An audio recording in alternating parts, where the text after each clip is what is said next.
Sith are planning to attack Telos. Thing will be decided there. That's what I was afraid you'd say. I'm a little bummed that you're not gonna let me check in with anybody else?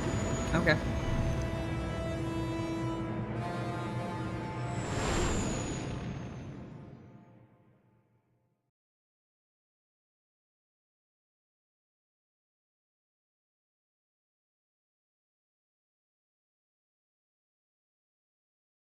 Do you think about the fact that Jared knows you can hear his thoughts and is always known? Honestly, with the asterisk that I have been known to momentarily forget about rather significant details from time to time, so I might be missing something. Also, oh, okay. Is something wrong? You look troubled. I can feel it. I thought his part of the cutscene was actually really touching. I thought that was really sweet.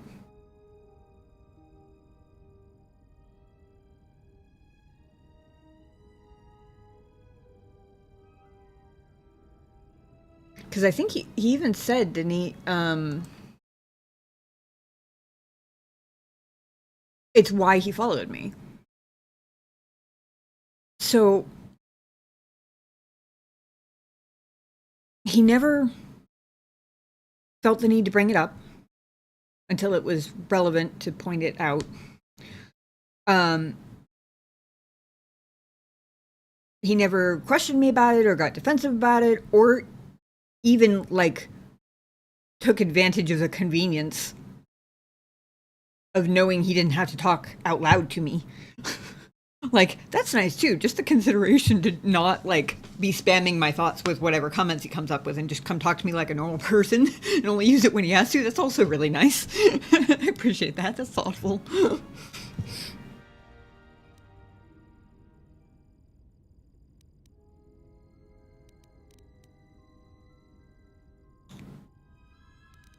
Can you? That is an odd answer. What did you mean by it?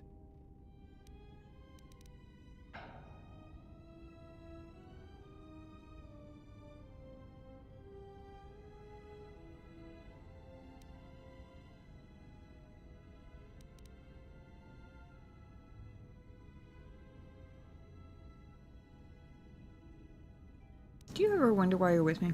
Never. I believe in what we are doing, what you are doing.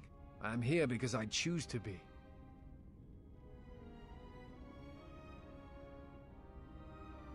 But how do you know?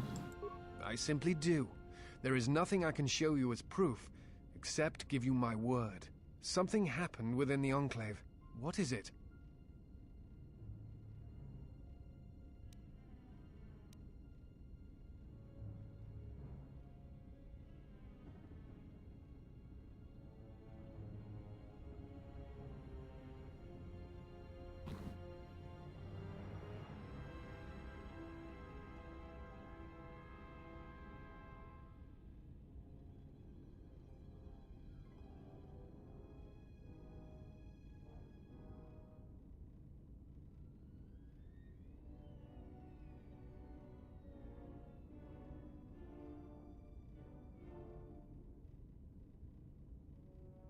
Not sure how much influence you got with him, so I'm not sure I can share my full interpretation.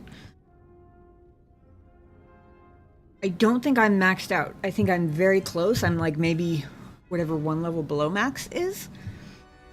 Part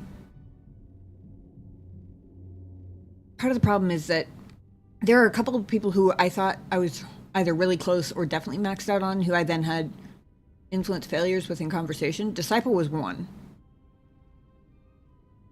I thought I was maxed out on influence with him because he was all the way at the top of the light side meter when I was. But then I got a conversation option where it was influence failure. But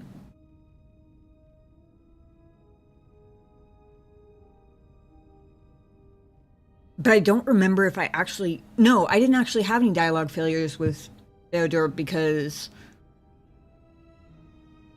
I'm not sure I've had a single influence check in conversation with him ever. If I have, it was just really early on, so I don't know where I stand with Baudur. I know I'm not maxed out, unfortunately.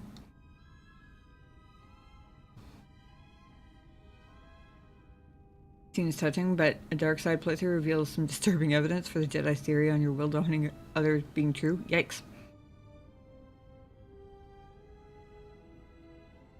I don't hate Disciple.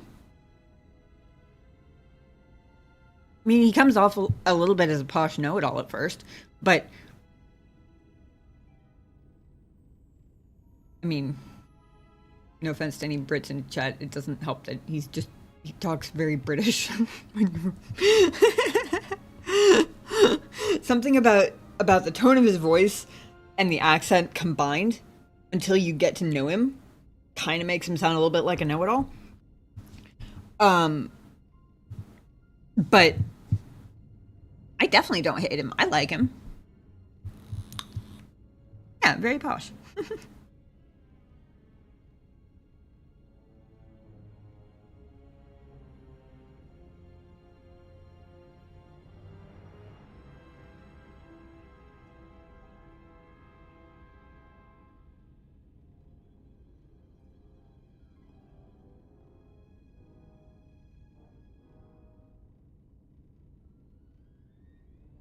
Trying to weigh the details of these options, figure out which one feels more true, or more like an accurate summary, if that makes sense.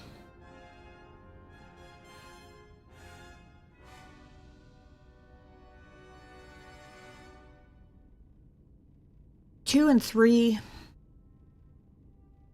kind of get to the heart of the troubling bit.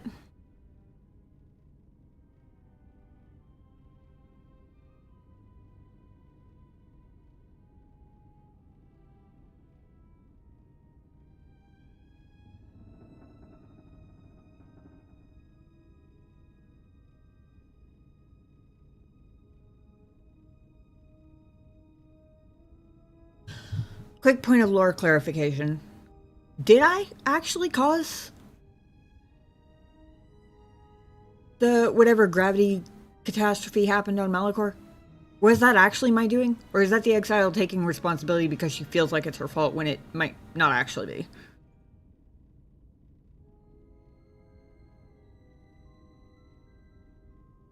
KOTOR 2 is complete. Are you going back to KOTOR 1 for Dark Side playthrough? I hadn't actually thought about it yet, honestly.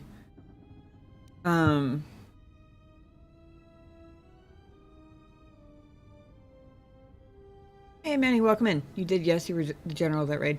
Okay, to be fair, all I've gathered is that it was some kind of like gravity implosion that crushed everybody. But I don't know enough about physics in the Star Wars universe to have any idea what can cause... Ah, mass shadow generator. Okay, gotcha.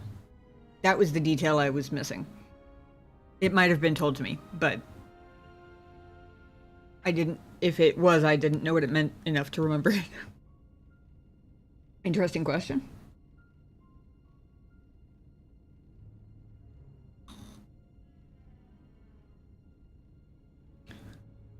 I've always seen that. Disciple is cool. Y'all just have daddy issues. I've seen that as evidence that you determine your own fate. Choose to become a malignant wound or a benign wound. Interesting. Not exactly what I was referring to, but I definitely agree that's one of the main themes of the game. Self-autonomy versus destiny.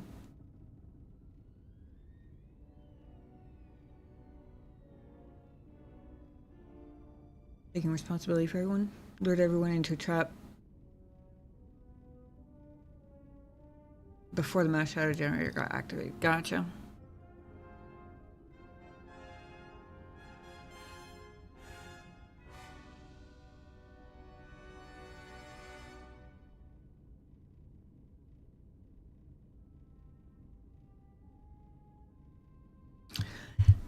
All three of these options include an important detail, but none of them include all the important details. Like, option 1 answers this question about why I'm... Like, he asked what happened at the Enclave, but he asked it because I was asking him all these questions about why he's sure that basically the pilot for Hiroshima. Gotcha. But what prompted him to ask was me asking all the questions about, are you sure it's your choice to be here? So, number 1 answers that part of the question.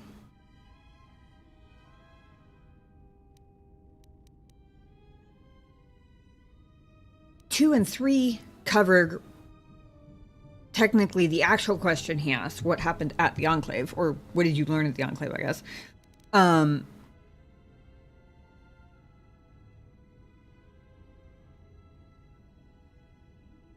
But 2 starts introduces the idea that it's me being alive that's the problem. Number 3 introduces that it could kill the Force, not just be... Because a wound in the Force could mean any number of things, hyperbolic or not. But it doesn't specifically explain that the whole problem is that it could cause the death of the Force.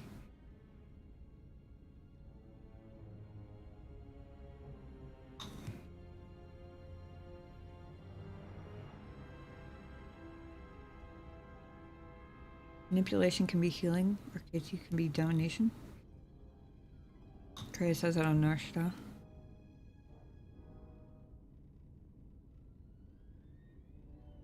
Or it can be. Okay, that makes more sense. I'm sitting here going, what does KT stand for? I thought I was just being dumb and not thinking of what it was. That's a good point.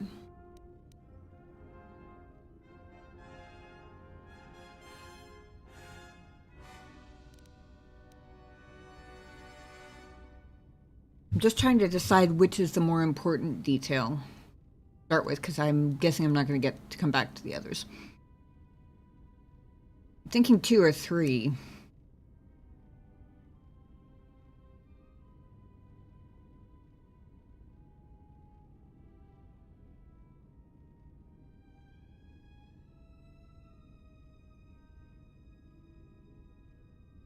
Yeah, don't worry about it, Yobi. I appreciate all the context in chat.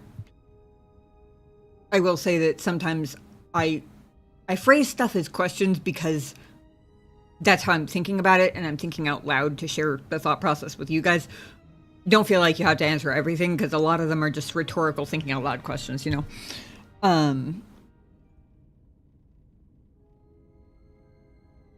Yeah, I'm kind of leaning toward 2.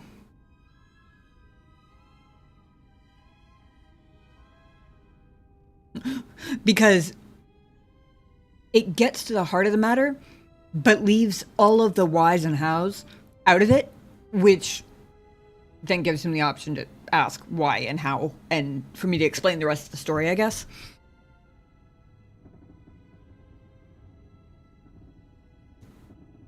They're fascinating options to explore them. One reason I replayed this so much. Oh yeah, definitely.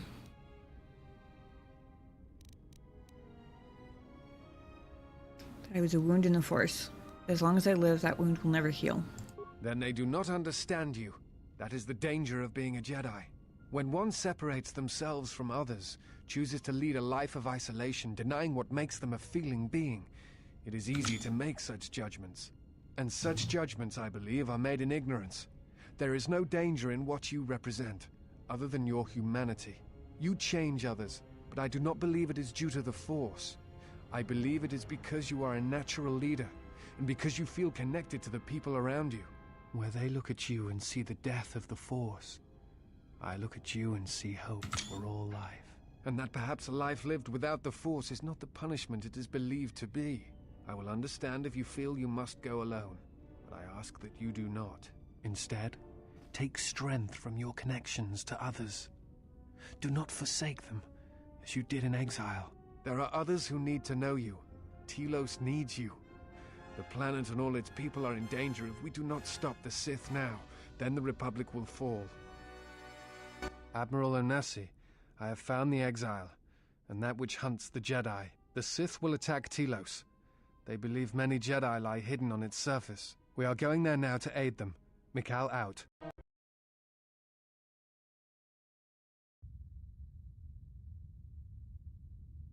Wasn't expecting to see Karth again.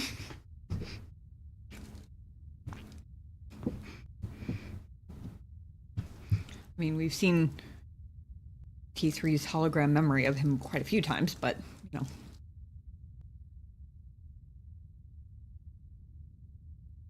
So do you only get that Uh-oh. I just realized the game has been on this loading screen for too long. Oh dear.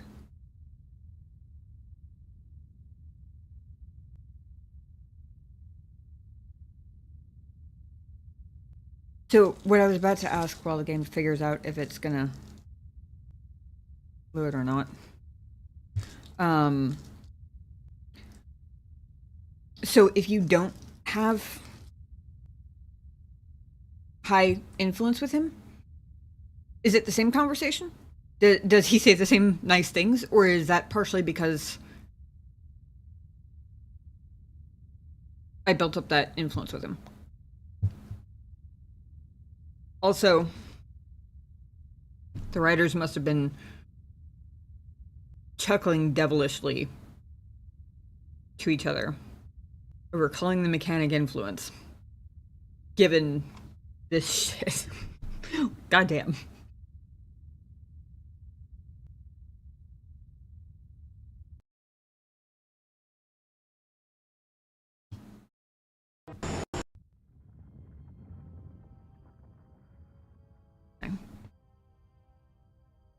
Hopefully I didn't miss anything. Who is there? Who I am is not the question. I am Atris, Jedi Master, the last historian of the Jedi, the last of the Jedi. Those are titles, words you cling to as the darkness falls around you. It is not the first time we have met, Atris. I was here before. With the exile? Yes, I was here both times when the exile was brought before you. Who are you? I was the one who asked her to be exiled. I did as you asked, so long ago. You seem familiar to me. Atris, I have always been here. You are that which has attacked the Jedi. You are Sith. Sith is a title, yes, but like you, the title is not who I am. It is not what I believe. For you, it is different. Know that there was once a Darth Treya, and that she cast aside that role, was exiled, and found a new purpose. But there must always be a Darth Treya, one that holds the knowledge of betrayal, who has been betrayed Cut by the your scuffed. heart, and will betray in turn. You have bathed in the knowledge Or of cut Sith, in the vanilla game. but there is not enough truth in such teachings. But it will be a step for you. You have gathered Sith holocrons, Sith teachings from across the galaxy. It is why you have chosen servants who cannot feel the Force. Clever. And most importantly, they cannot feel what you have become. I have sought to preserve the Jedi Order, and I have gathered all that I know of the Sith to this place, so I might find them and stop them. I had wondered if any of these holocrons had survived Dantooine. You have taken relics from one destroyed planet to the devastation of another. It was always intended for the Jedi to retreat to Telos should Dantooine be attacked, taking all their lore with them. We could not allow the tragedy at Ossus to happen again. Such an act marked Telos for destruction. It is why the Sith came here, though the fleet commanders did not know why. It is why Revan ordered its destruction to mark the beginning of the Jedi's civil war. It was a message that there would be no place for the Jedi to retreat, to hide. I would not be surprised if Revan left other gifts beneath the surface of the planet. Much can be buried beneath graveyards that will never be found. When the Sith attacked, I felt Telos die. Turbo lasers fell like lightning upon the landscape, as they did on Dantooine, and so many died. So many voices, screaming in pain. Yes, Such acts leave their mark on the galaxy. Their cries travel far, though few can hear them.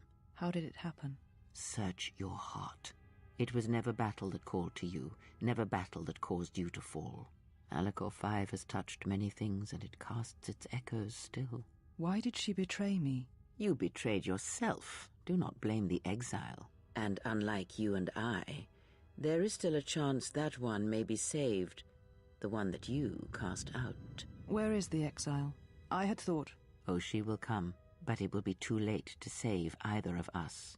It is such a quiet thing to fall, but far more terrible is to admit it.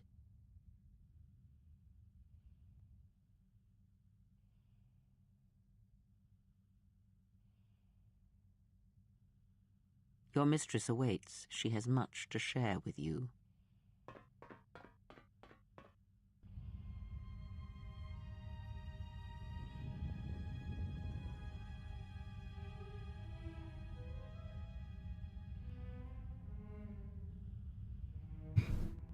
Vanilla, most of the dialogue was cut. Gotcha. Okay. Thank you for the clarification. I was very worried there for a second that the scuffed load had cut off something, and I was going to restart it if it did.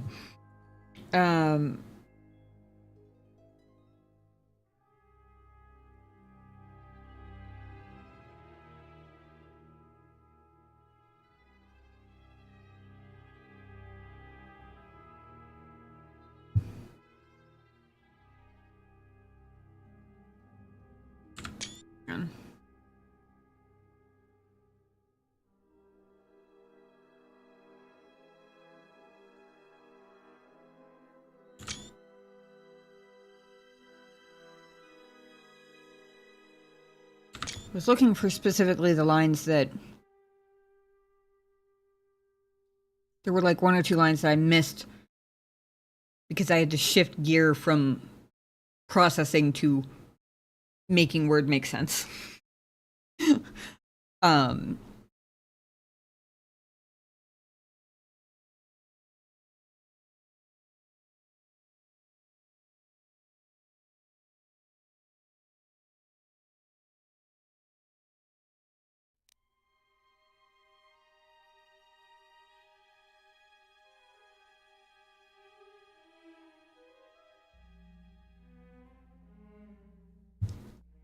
But then I realized I had a lot of epic conversation here I could record for future nostalgia.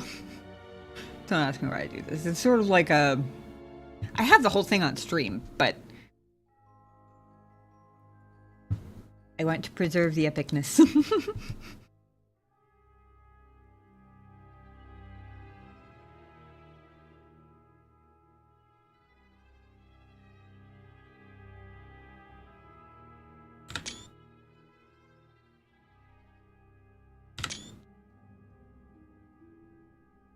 Is this about the...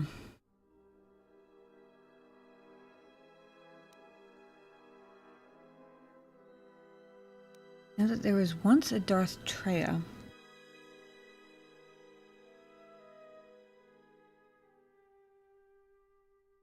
Cast tried that role. Was exiled for a new purpose. There must always be a Darth Treya. One that holds the knowledge of betrayal. Who's been betrayed in their heart and will betray in turn. Taking it, Darth Treya was Kreia. Is Kreia semantics, but you know what I mean. Bathed in the knowledge of the Sith, there's not enough truth in such teachings. It'll be a step for you.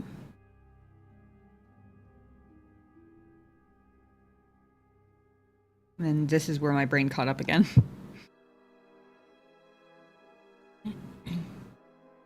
Good night, I can go get more tea.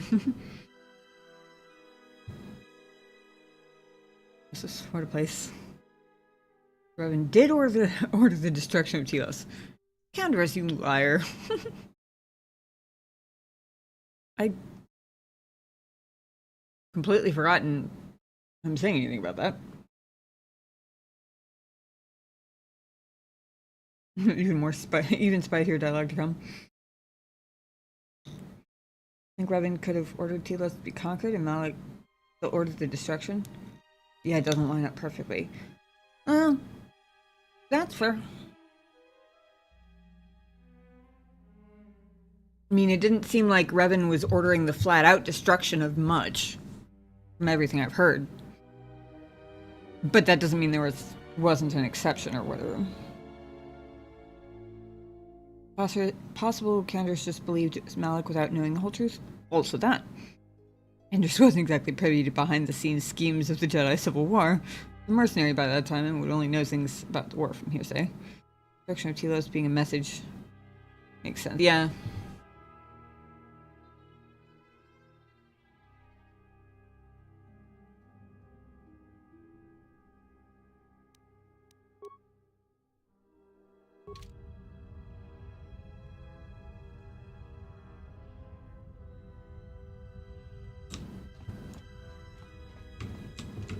Puppy.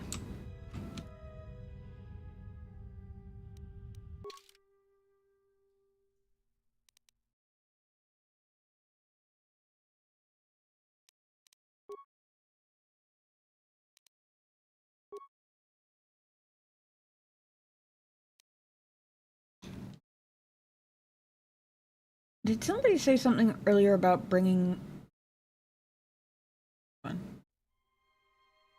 Oh, no. It was what Yobi said earlier about taking the most capable Jedi, stripping away the Force, and watching what happens. When I read the first segment, like the first few words of the sentence, I thought you were talking about who to take with me on Telos.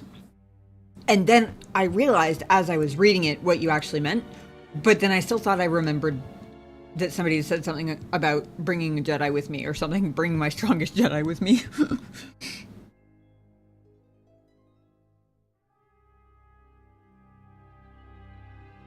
Hard to say for sure, but Revan and Malik definitely had their differences.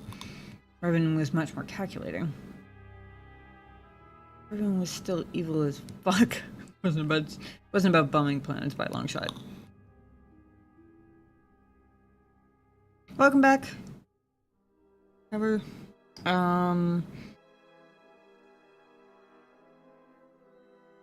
As the former question mark Darth Treya, yes, that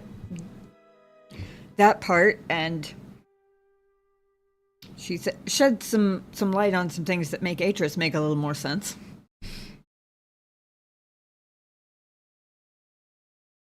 Especially if it results in a net positive for Revan's regime. Andrews does say, everyone knows it was Malik who ordered the attack on your people. Press. You can blame Revan for that.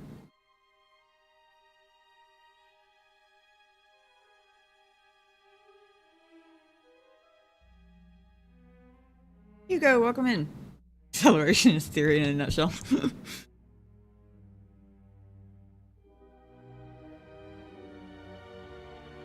Remember the computer from the first game? When you let the attack happen answer? Sacrificing people to strengthen your rule was in Revan's cards. Ooh. Oh yeah.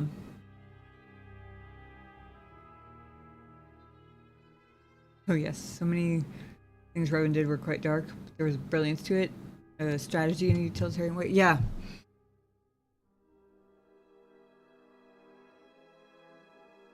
Is there anybody in particular who I really need to bring with me? Or is it pure vibes based at this point?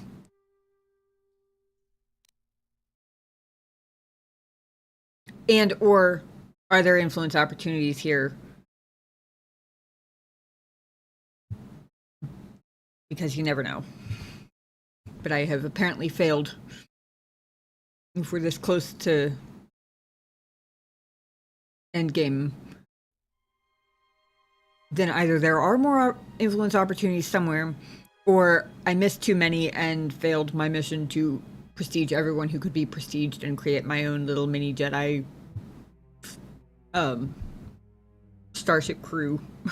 So, attempting to determine which one at the moment.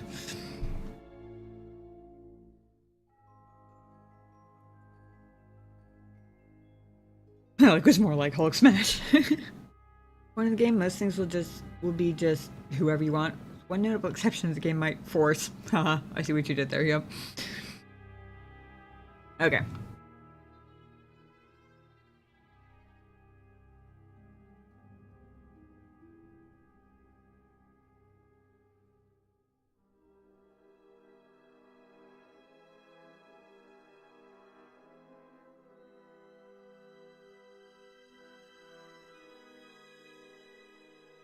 Can gain influence with Aten at this point, but obviously that isn't needed.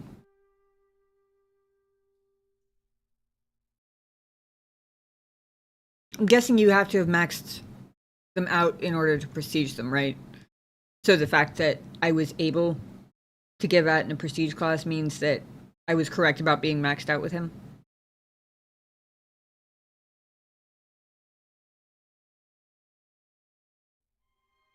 Pretty much? Okay.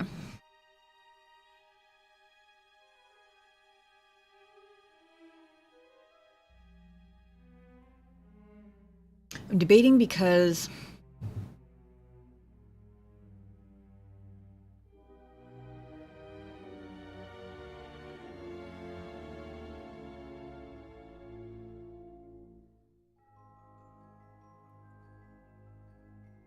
on the one hand, I have no idea how the fuck I was supposed to get influence with Mandalore if the influence opportunities are basically past at this point. I mean, I've only had him for, well, it feels like no time at all. Basically one short planet. Plus a little bit, I guess. But I have no idea how they expected you to do that, especially if he's supposed to have, like, plot-relevant dialogue or plot-relevant influence unlocks. I'm pretty sure I had him on Andron with me the entire time. At least the vast, vast majority of the time.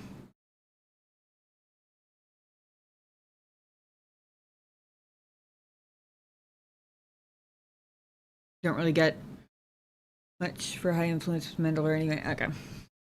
Well, good to know I wasn't somehow missing things.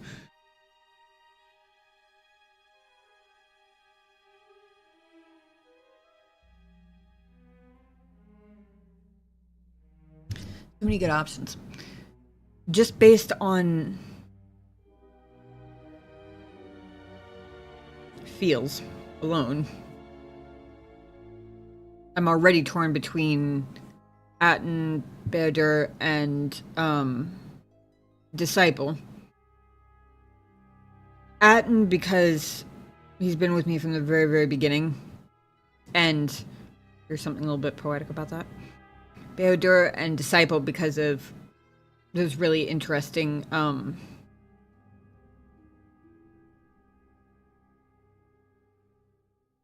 responses. Beodur's comment about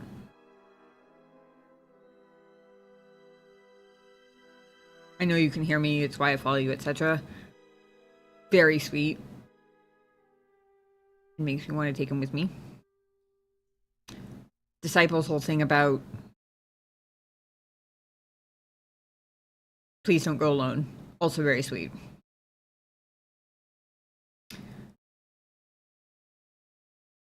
Visas is my combat, like, ace. She's got both the strong heals and the AoE blast them all to hell skills. Certain characters get you pretty interesting combos with high influence. Others, eh. HKs are probably the most interesting. Unfortunately, I missed out on, I think, all of those, honestly. I think I've lost influence with him once.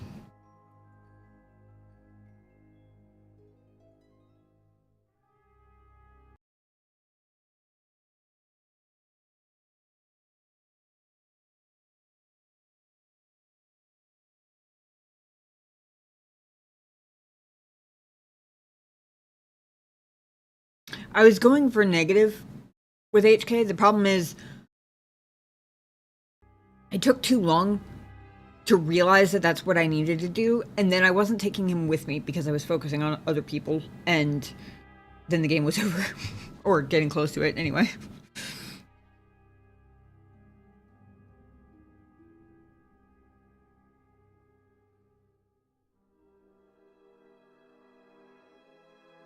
Okay, so if it doesn't matter for influence reasons, then between Aten, Beodor, Disciple, and Visas, do any of them have like particularly interesting or poignant comments or anything in this next section that make them a more interesting choice to take than others?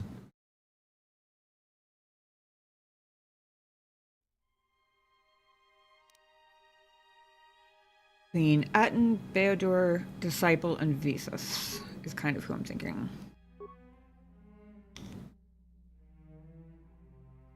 Not really. Remember, this game's ending was rushed as fuck. Oh, yeah, I had forgotten about that.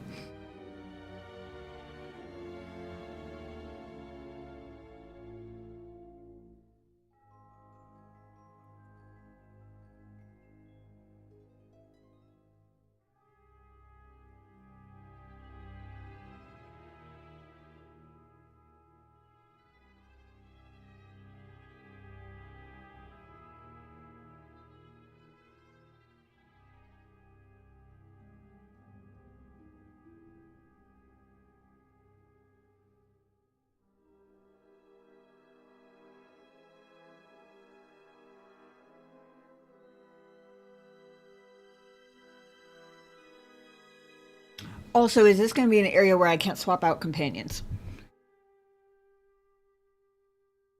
Because that might also influence my decision.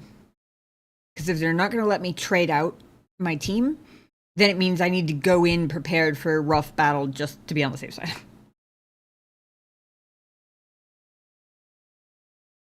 Our team restored a lot of goodies, so no need to worry. Still a lot of good character moments to come. Don't remember. Fair enough.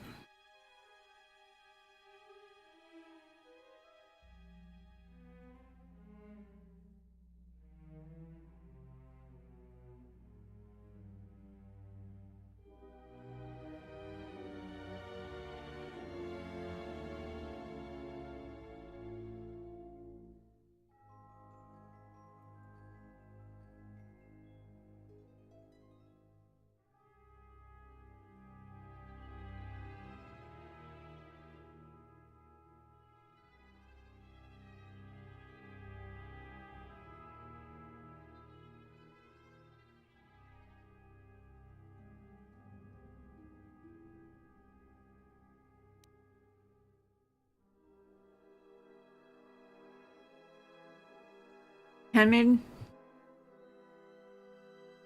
Flawed but beautiful masterpiece, never allowed to fully bloom like a late flower in early frost. Poetically accurate. Oh yeah.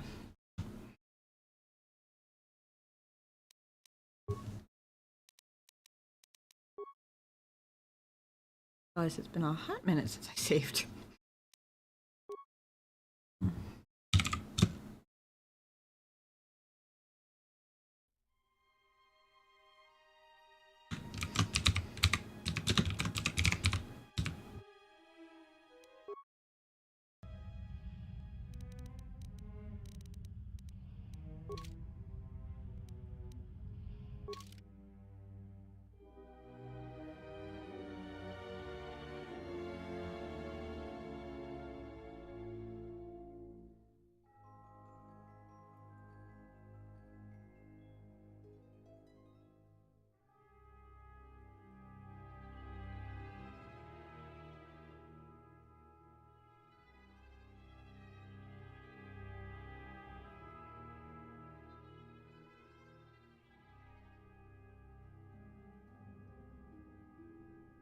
Females canon.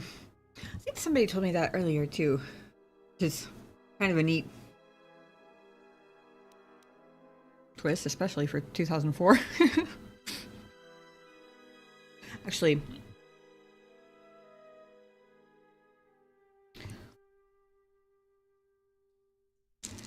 I'm inclined, I think, to go with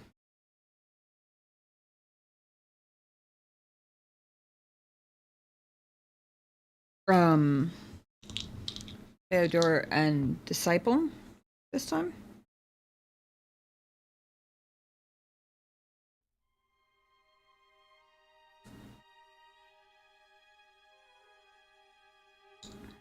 But I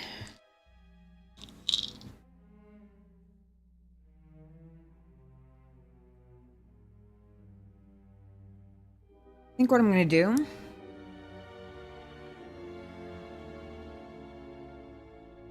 is I'm going to... The cat just woke up and is sleepily squeaking next to my chair. So I expect he wants dinner. Before we jump into Tilo's, it seems like a good place to... It's gonna need to get up to feed him anyway. Seems as good of a time to do a BRB moment as any. If you guys will give me just a couple minutes, I will be back as quickly as possible.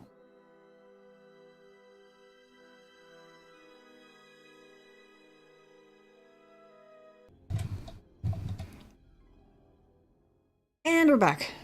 Thank you guys for your patience. And Darth Ronan, thank you for the Prime sub. I appreciate that. I saw it pop up on my phone, and for a half a second, I was very, very concerned that I had somehow forgotten to put my alerts on my BRB screen and it wasn't going to play. I was like, oh no. What did I do? And then it played. Thank you for that, and I appreciate it. Apparently my clip shuffler fixed itself, because those first couple of clips were ones I literally made yesterday. I thought it only added new ones when I manually remade the browser source. K2, thank you for the follow. Onion, how's it going? Good to see you. What's happened so far? We had the Jedi Enclave, and all the Jedi Masters are dead now. Not my fault. I didn't do it. I know everybody's gonna want to say I did it because everybody wants to blame me for progress too, but it wasn't me. And Freya had the most badass entrance ever, and all my crewmates said really sweet things, both to me and about me. And now we have landed on Tilos.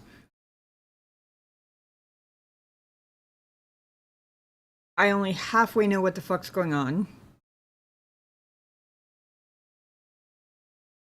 And I'm trying to figure out who to take with me.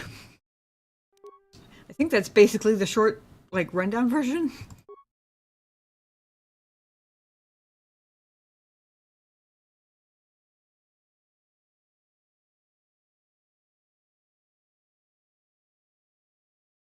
Kreia said, I'll come, but it'll be too late to save either of them. So I assume she knows something I don't about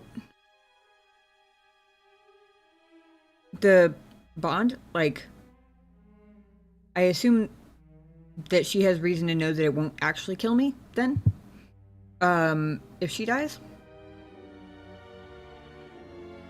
Obviously, that was always a theory, since, not exactly something you can test ahead of time.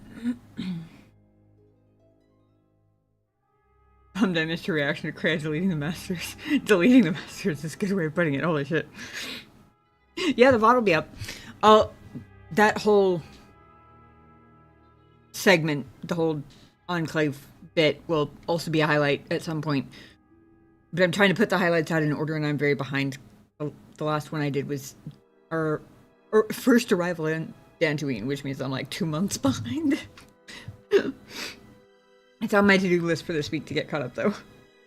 But yes, the VOD will be up regardless.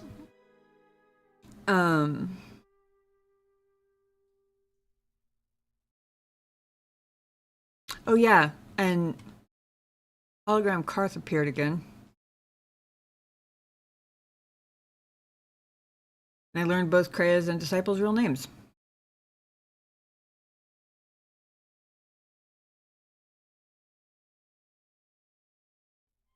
Also, apparently Krea was the one who asked me to be exiled.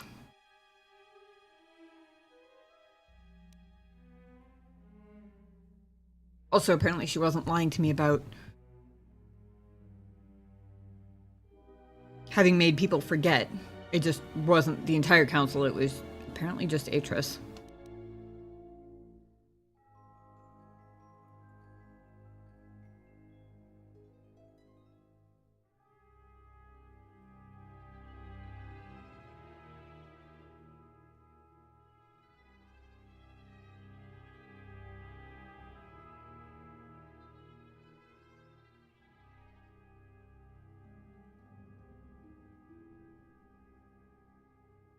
I'm inclined. I don't know whether it's going to let me swap out companions if I end up needing stronger combat companions. And by stronger combat companions, I am primarily thinking of Visas, because holy shit, that woman is a force to be reckoned with. But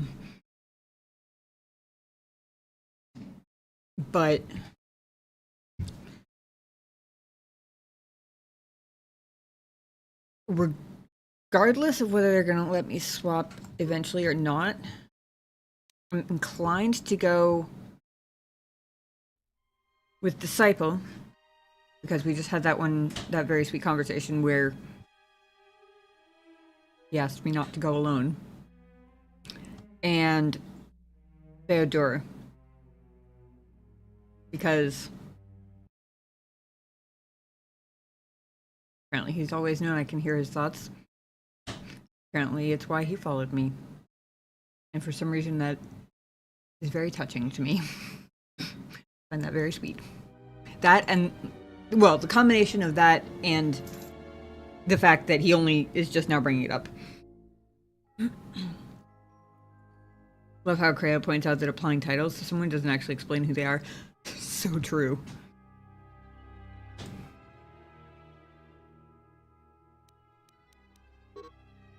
Oh. Seriously? You gave me this whole dialogue with Disciple where his exact quote was, "I will understand if you feel you must go alone, but I ask that you do not. Instead, take strength from your connections to others. Do not forsake them as you did in exile." And then the game's like, nope, no companions for you.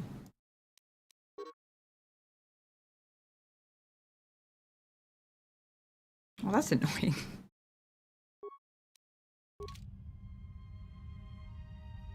Okay. All of that deliberation was kind of silly in hindsight. Oh, of course I've looted it already. Why wouldn't I have?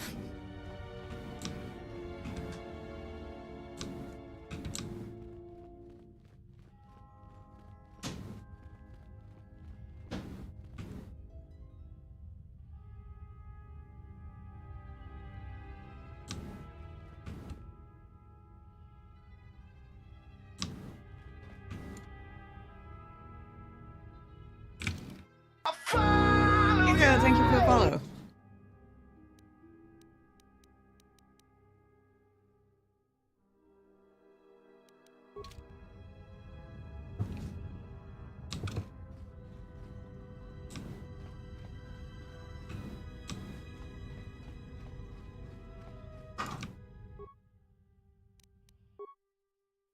Just want to check.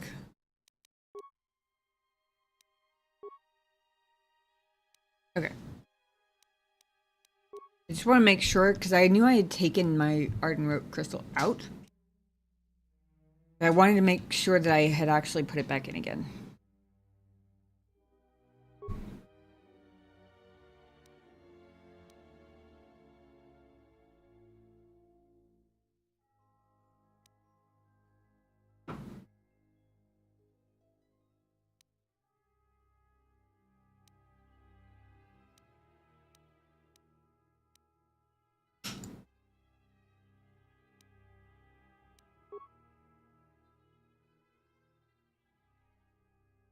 It's a Papa Roach song.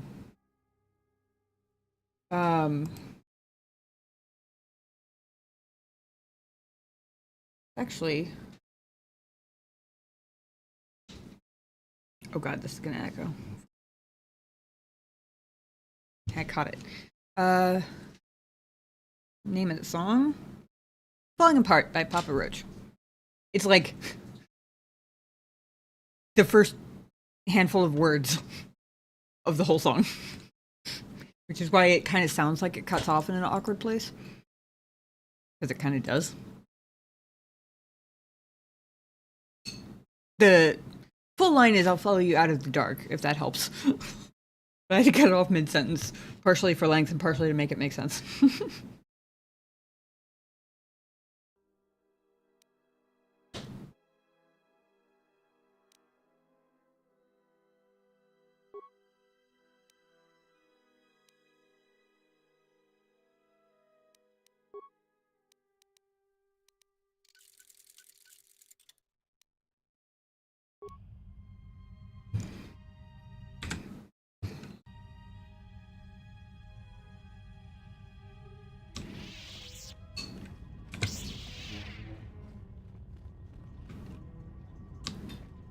It's quiet.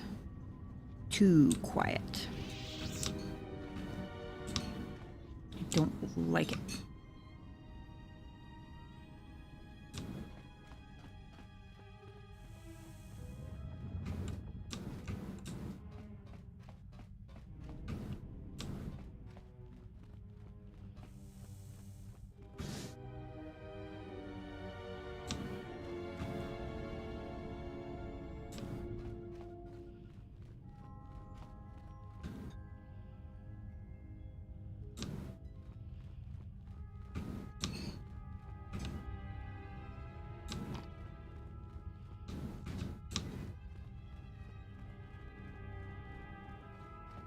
Hearing rumors and big talk that news regarding KOTOR remake will be announced at Game Awards? Ooh!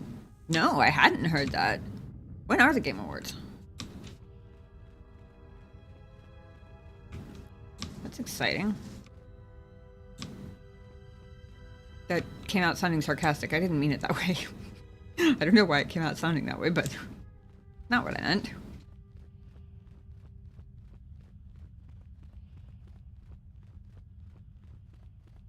I'm guessing I'm going up to the meditation chamber, but I'm going to try the turbo lift door now that I've cleared this floor anyway. I say I've cleared like there was anybody to clear out, but okay.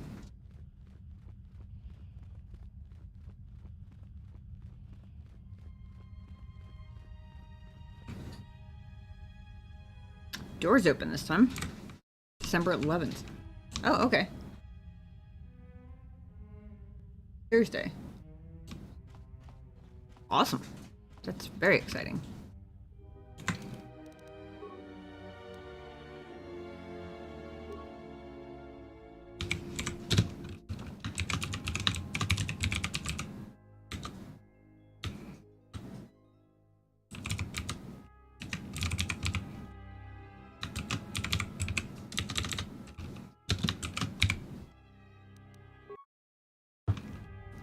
Med chamber was going to sound too much like medical.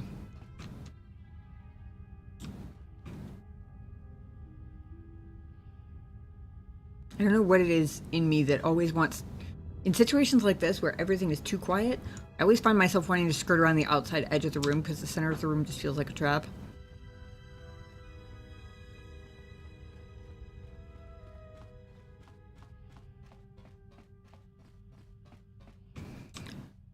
Alright.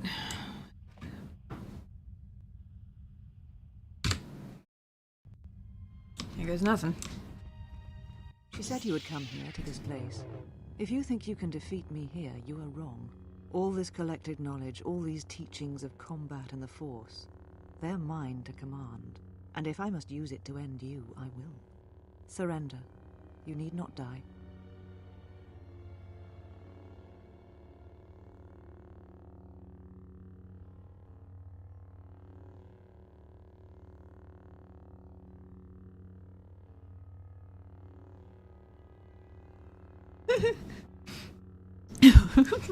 Oh. Probably a pretty good way to piss her off real quick, if that's what I want to do. Is you must fear death to beg for your life, so.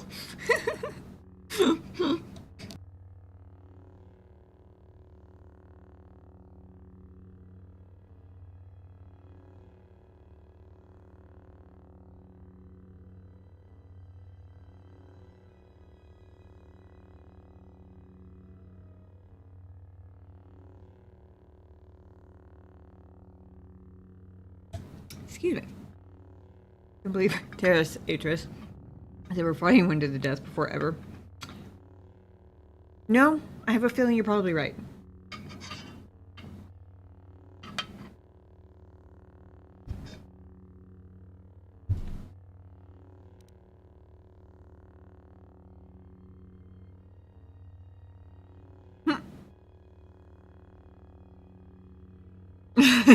Skirting around the room is D&D for awareness. Touche. I've just been doom scrolling. I find the third option kind of funny. I will not fight you. Surrender and I will spare you. Well, which one is it?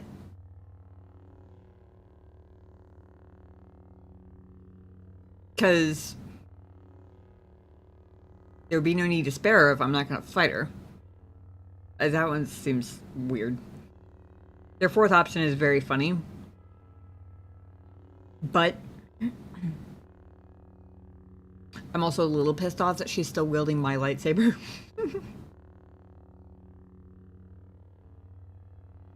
I'll use the dark side to defeat you, but I'm a Jedi. Yeah, really.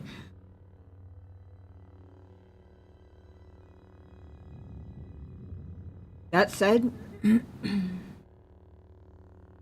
I drove her absolutely mad the last time we spoke. By being far too calm and rational and good-hearted for what she was so desperately clawing to paint me as. And that was funny as hell. It was an exercise in patience, but it was funny as hell. We shall fight with lightsabers and complicated feelings. Yeah, pretty much sums it up. I mean, who wouldn't want to have lightning powers? Fair. But also... Expected reaction from someone who turned to the dark side? Oh yeah, exactly.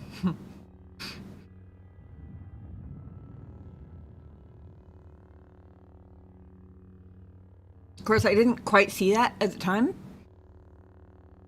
I thought she was just not as good at being a Jedi as she tried to portray herself as.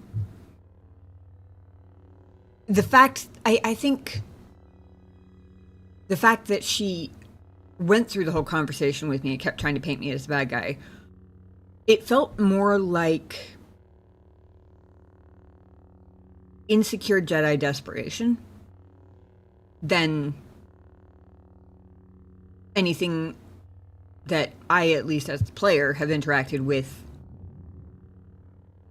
as far as the dark side. So that's what I thought it was. It does make more sense now, though. Though, as I understand, you have to want to hurt people to use it, so... Supposed to be my hero. Most of the time you probably have to want to hurt people to use a lightsaber. Let her unravel herself by being the good person you are. It's kind of what happened last time, and it ended satisfyingly well. I think I will take a minute to shout out the delightfully snarky option number 4. Shout out to the writer there. But yes. I think we just keep playing the same game with her. Because the more I channel the good person I am, That is the route to satisfying pettiness.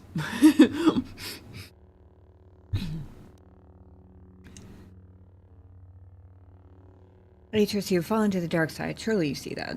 Atris? That is not who I am, not any longer. She has not existed for some time, I think. There was always something else within me. It just took time for its voice to be heard.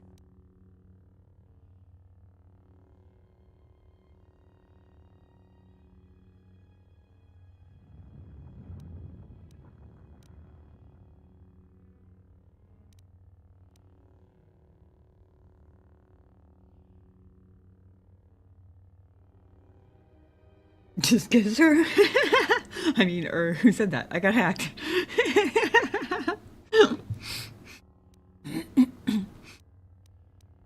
What happened to you? The old woman you traveled with finally made me listen to myself, to the galaxy. She said that you would come here, and that you would face me in battle.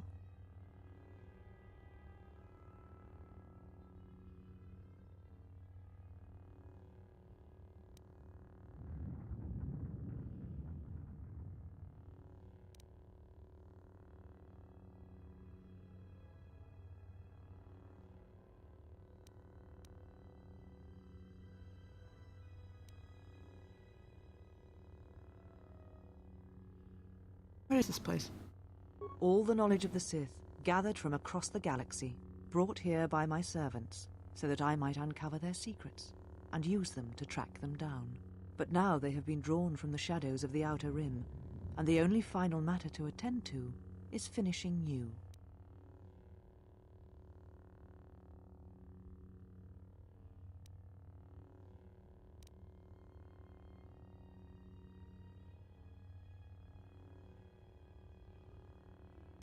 Do you know where the Sith are striking from? I do not know, yet, but it does not matter. Really? They have come here to face the Republic in battle, and they will be destroyed. Spoken like someone who's never been in a battle, let alone commanded one. I mean, as a player, I haven't either, but my character sure as hell has, and I feel like it's not super presumptuous for me to make that statement. Old woman. It gets wonky from here. Bring on the wonk, I guess.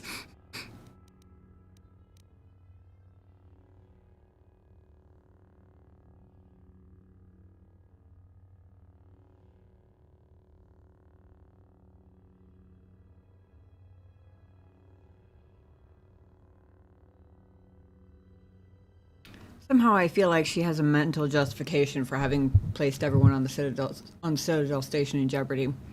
Like, somehow I have a feeling that she's got a ready comeback for that one. Atris Master Tactician, right. When the Sith are defeated, what then? When the Sith are destroyed, then I shall rebuild the Jedi Order again. They shall have none of the weaknesses of before.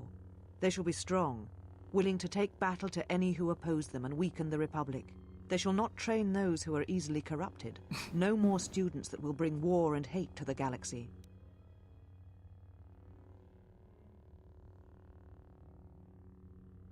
Ow.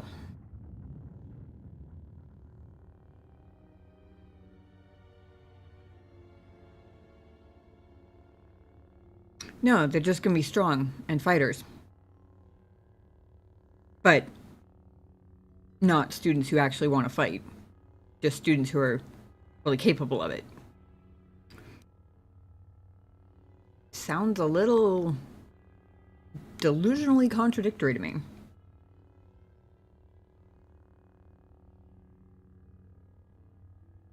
Perfect Manchurian candidates.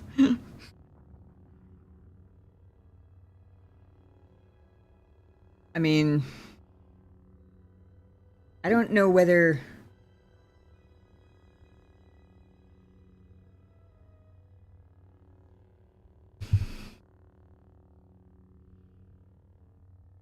I was going to say I don't know whether it's scarier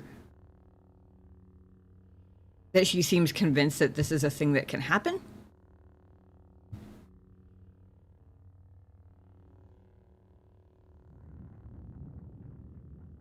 or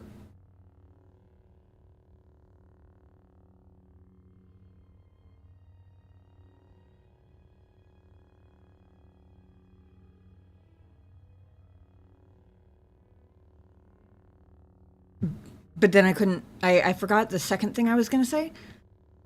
And then I realized that, no, I think the scariest part is that she thinks that this is possible and that she's actually going to do it and that she believes this is a thing that will happen.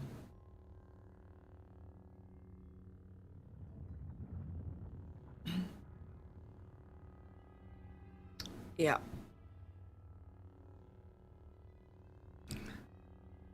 Gotta plug my phone in. Okay.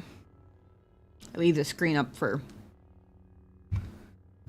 stream manager control panel, basically, but I forgot to plug it back in after break.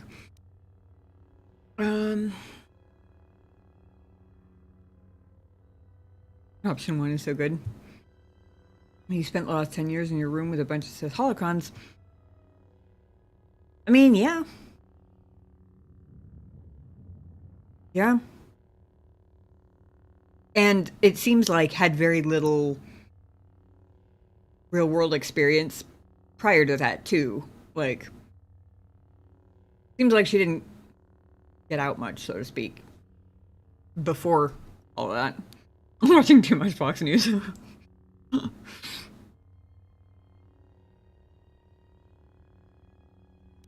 Atris, you will make the Jedi into the Sith. The Sith are the Jedi are the Sith. What matters is that they be preserved, all the lore, all the teachings brought to a new generation. I am the last of the Jedi, and I will show them this truth. Bring it to the galaxy.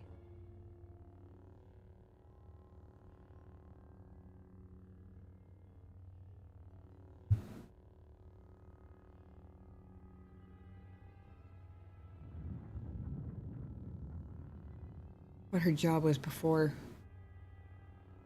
She might have mentioned it in our prior discussion, but our prior discussion was like 4 hours long. There's a highlight on the YouTube channel, which is the only reason I know that, and I could be off by a fair bit, but it was multiple hours, like at least 3 hours long. So, and it was also a while ago, so she may have mentioned it, but I don't remember. Wasn't she, like, librarian or something?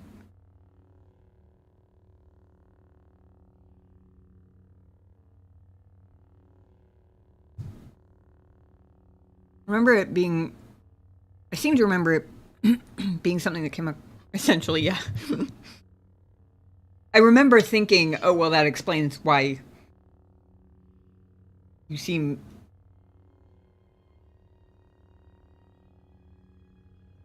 I was torn between saying why you seem so dumb and why you seem so naive, because neither one felt 100% accurate. She's kind of both, I guess. Dumb because she's naive, but also thinks she's not, I guess.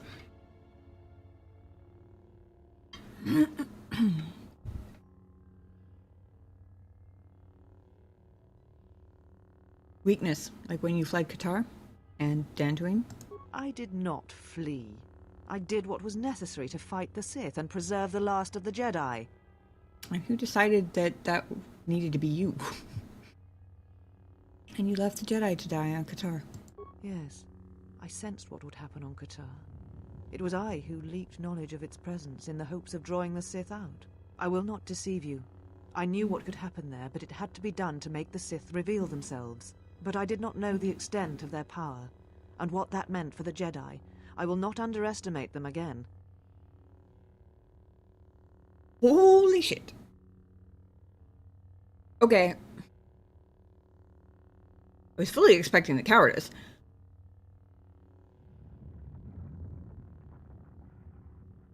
I was not expecting her to admit that she basically used a huge majority of the living Jedi, including the Council, from my understanding, as involuntary bait. Holy fuck, this woman.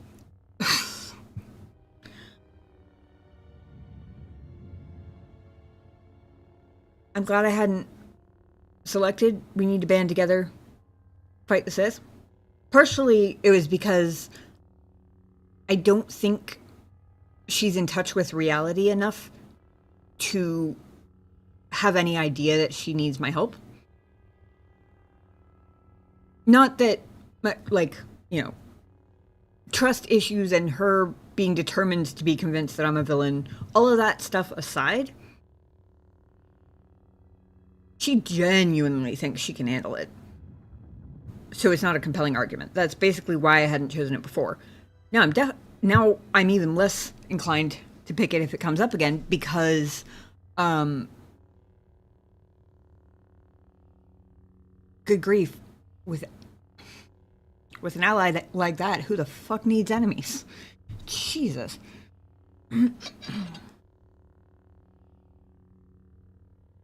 Sacrifice an entire planet. Let's not forget about that. Yeah.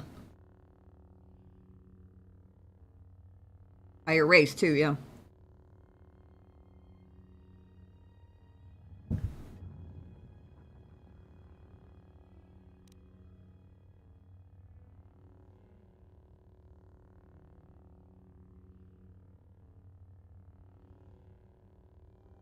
I kind of know the answer to 2 already, at least somewhat, because I know what Visas told me, anyway. She's also responsible for Visas Mar. Yeah. So assuming I'm not going to get to come back to whichever of these... Excuse me. Whichever of these I don't choose, I think that would be the one I'd be the least bummed about not getting to ask, because I kind of already have at least somebody's answer-ish about it. Frog was just a gigantic ass. Atris is a verifiable murderer. Yeah, self-confessed too.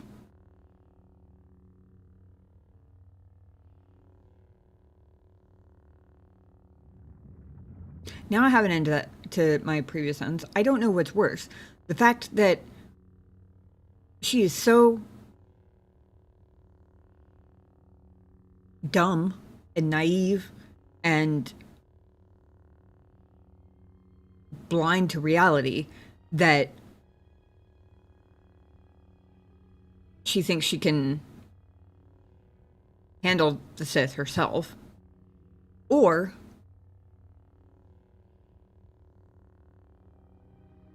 the fact that she genuinely believes that sacrificing an entire planet, an entire race of people, and a shit ton of the Jedi was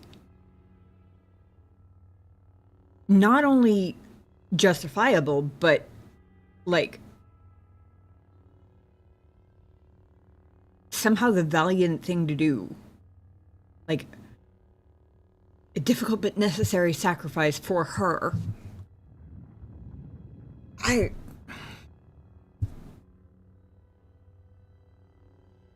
This woman is fucking insane.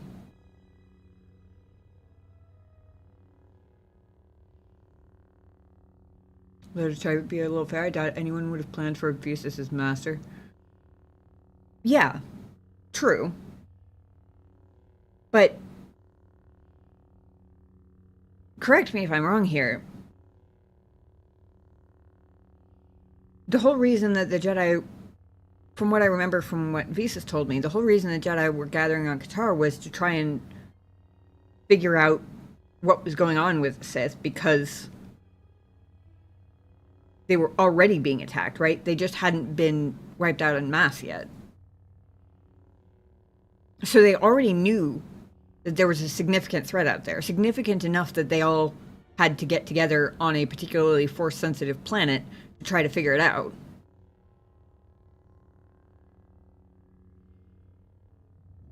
So, I mean, no, nobody would have planned for Visas as master specifically. But just the context, if I'm not forgetting a detail or something, or if I'm not mixing up details here, if I've got that context right, then they are... context clues alone should have been enough of a hint that this might be more than what they could handle if it was, you know, lured out